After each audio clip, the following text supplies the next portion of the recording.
Hi, welcome to Advanced Science Methods in Fall 2014. I am your instructor, Dr. Katie Burkich, and I will be using these videos to help you become acquainted with each one of the blocks in our course.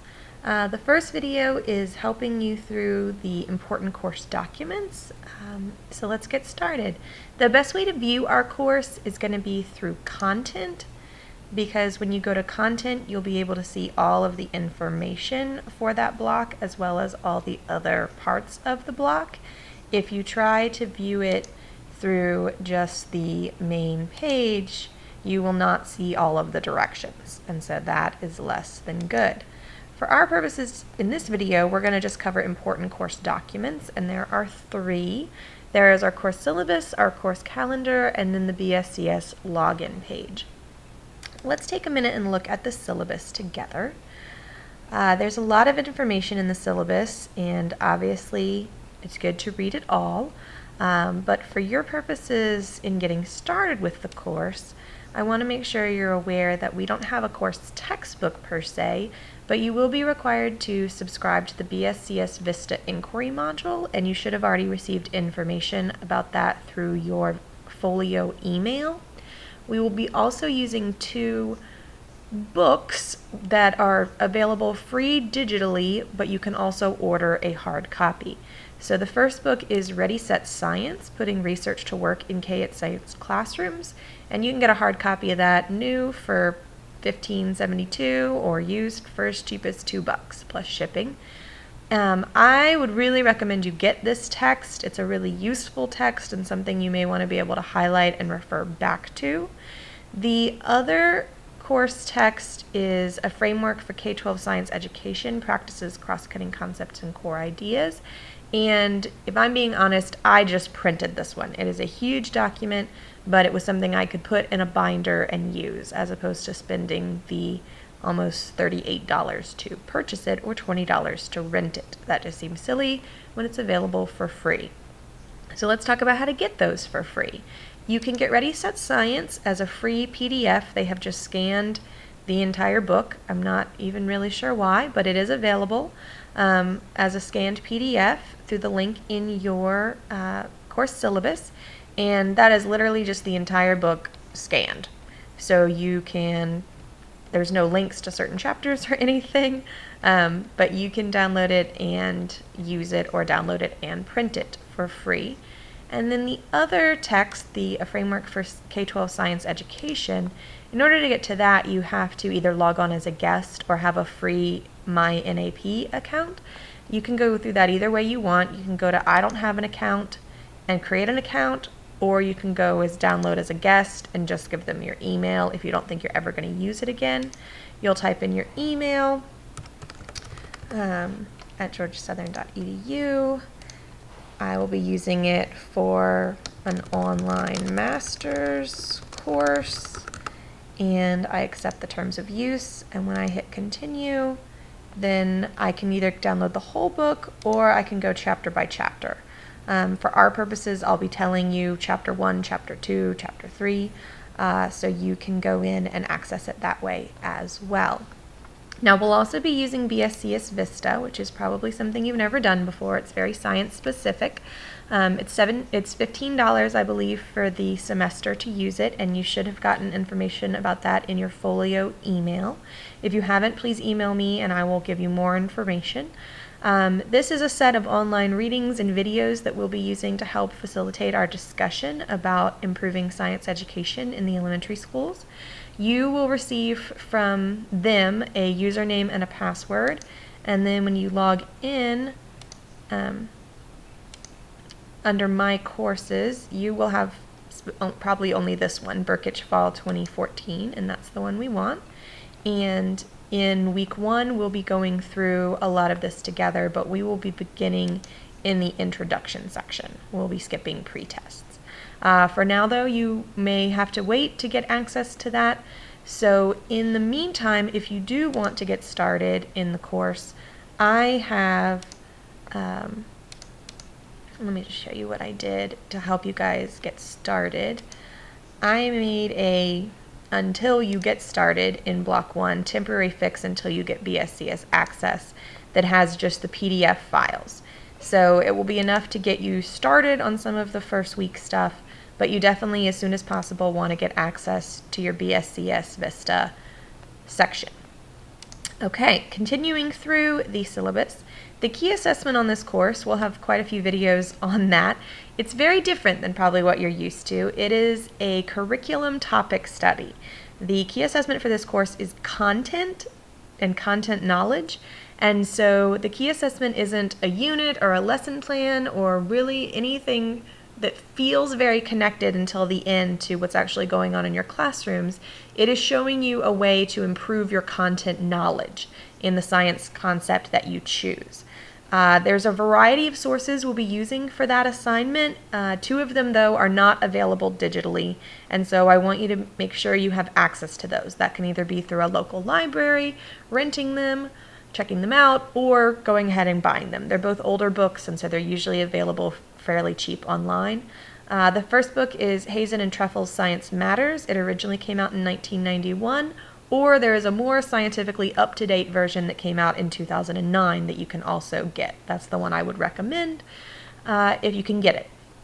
Then there's also a book by Driver et al. From 1993 called Making Sense of Secondary Science, Research into Children's Ideas, and you'll definitely want to have access to that text as well. Then let's see, what else do we have? Our grading scale, you have to make sure you earn a C or better. For all assignments, use of academic language is required, including form, style, and grammar. Written assignments must be submitted in a timely fashion. Deadlines are firm. This course is going to go really fast, so make sure you stay up on things. And then a special note regarding the key assessment, because you're required to pass the key assessment, no matter what your performance is on other assignments, you can only successfully complete the course if you successfully pass the key assessment. And passing means that you get a final average score of 2 out of 3 or 66.7%, which is an average score of acceptable. Please note that once each section of the assignment is submitted, neither the assignment grade nor the KA rating can be changed. So you won't have the opportunity to revise and resubmit for this key assessment. That's because this course goes so fast that there's just not the time to allow you to revise and resubmit, so make sure you're turning in your best work the first time. We have a variety of course assignments in this course. As I've already mentioned, the key assessment, which is worth 40%. Then you're going to also make a digital poster about that curriculum topic study, which you'll learn much more about in week 7 and 8. Throughout the course, we'll have 2 types of discussions, whole group discussions and small group discussions, and there's more information about that in week 1.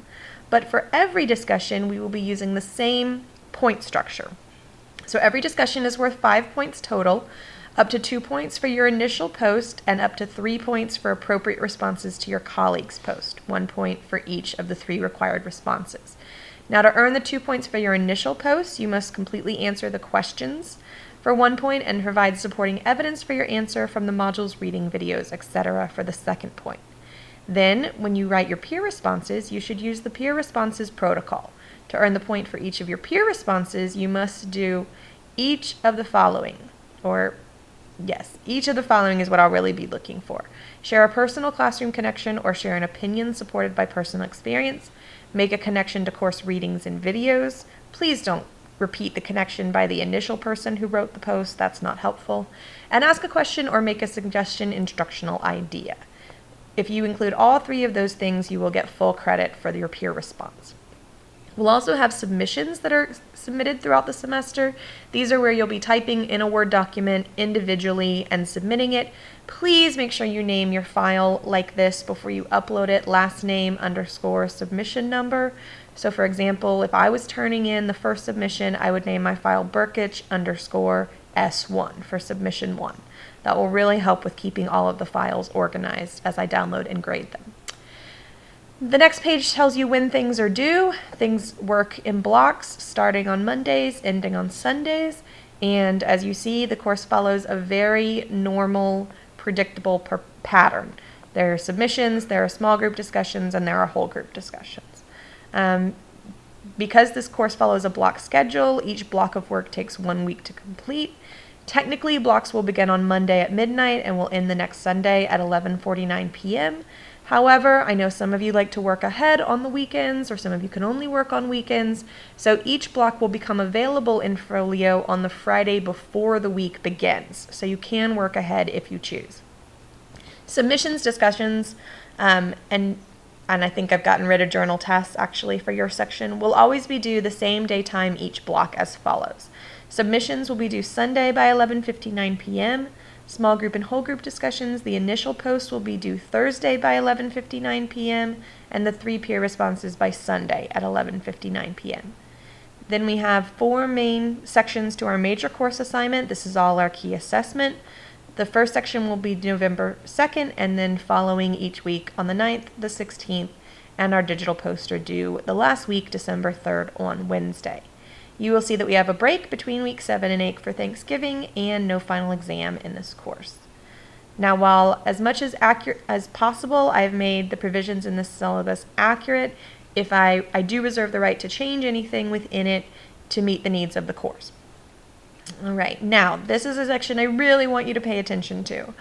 Incidences of academic dishonesty will be reported to the student's degree granting institution. For most of you, that'll be Georgia Southern, and you will be subject to consequences listed within the policy of that institution. In the past, academic integrity and issues of academic dishonesty have caused some major issues in this course, specifically around the key assessment. Therefore, I want to provide you as much information as possible to help you avoid having this become an issue for you. For this reason, I highly recommend everyone download and read the Straight Talk About Plagiarism handout available through this link, especially becoming aware of the digital plagiarism checks that exist found under the Your Teachers Are Savvy section in the handout. I also highly recommend you check out Georgia Southern's information on Turnitin.com and how it is used in our online program. In case you didn't know, everything you submit in this course will be evaluated using Turnitin automatically.